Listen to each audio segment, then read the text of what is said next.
क्या आप जानते हैं कि भारत के एक छोटे से गांव में साल में एक बार कुछ ऐसा होता है जिसे देखने के लिए दुनिया भर से लोग खिंचे चले आते हैं।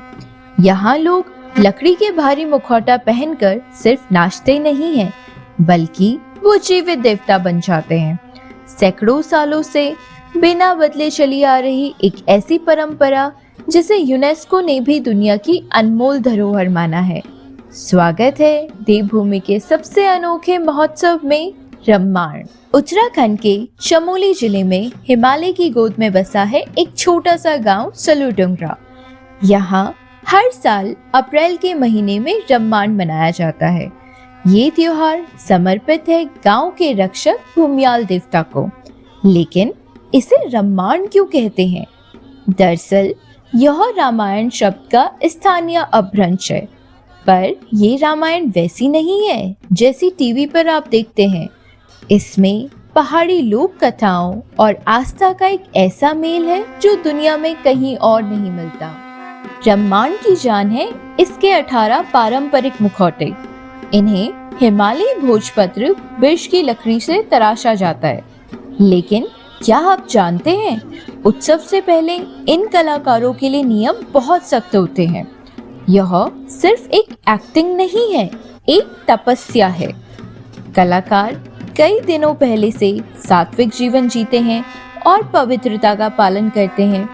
यहाँ तक कि नरसिंह देवता का सबसे पवित्र मुखौटा मंदिर में नहीं, बल्कि गांव के एक विशेष परिवार के घर में रखा जाता है। हर साल वो घर बदलता है और जिस घर में देवता विराजते हैं वो खुद को धन्य मान लेता है। रम्माण में नृत्य सिर्फ मनोरंजन नहीं, बल्कि संदेश है। यहाँ मुख्य रूप से 4 तरीके के नृत्य निभाए जाते हैं। माल नृत्य, इसमें 2 योद्धा ढोल की थाप पर युद्ध करते हैं। यह स्थानीय वीरता और पुराने कबीलाई युद्धों को याद दिलाता है। मॉर्न, यह चरवाहों के जीवन का आईना है। कैसे वो और उनकी पत्नी घने जंगलों में हिंसक जानवरों से अपनी भेड़ बकरियों को बचाते हैं। बनियाइन, ये हिस्सा सबको हंसाता है। यह एक सोशल सटायर है जो पुराने समय के व्यापारियों की कठिनाइयों को मजाक में बयां करता है। और नरसिंह नृत्य, यह सबसे शक्तिशाली पल होता है जब नरसिंह भगवान का मुखौटा पहनकर कलाकार आता है तो पूरा गांव भक्ति में डूब जाता है। माना जाता है कि उस वक्त साक्षात ईश्वर वहाँ मौजूद होते हैं। रम्माण का संगीत किसी विज्ञान से कम नहीं। ये 18 अलग अलग तालों और 324 स्टेप्स के सटीक गणित पर चलता है। ढोल दमाऊ और भंकोरा की गूंज ऐसी होती है कि वक्त जैसे ठहर जाता है। इसी खासियत की वजह से 2009 में यूनेस्को ने इसे intangible cultural heritage of humanity के लिस्ट में शामिल किया।